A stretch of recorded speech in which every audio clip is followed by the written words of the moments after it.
In today's video, I'm going to teach you how to share Google Keep notes in just a few minutes. Whether you're collaborating on a project or simply want to share ideas, Google Keep makes it easy to include others in your note-taking process. Let's get started.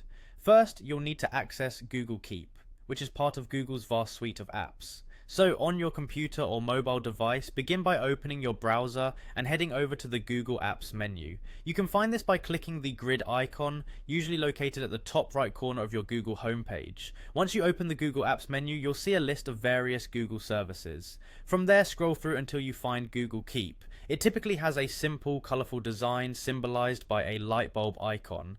Now that you've located Google Keep, go ahead and click on it. This will take you to the Google Keep homepage where all your notes are housed. Look over your existing notes to find the one you'd like to share. If you're just getting started, you can easily create a new note by clicking on the Take a Note button at the top. Once you've identified or created the note you wish to share, click to open it. Within the note, you'll find an icon labeled Collaborator. This is the feature that allows you to share your note with others. Click on this collaborator icon to start the sharing process. A pop-up window will appear asking for the email addresses of the people you'd like to collaborate with.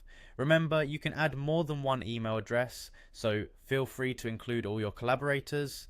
Simply type the email address in the provided field. If you prefer, you can also search your contacts directly within Google Keep. After entering the necessary email addresses, double check to ensure there are no typos. This will prevent any issues with the sharing process. When you're ready and satisfied with your selections, click Save.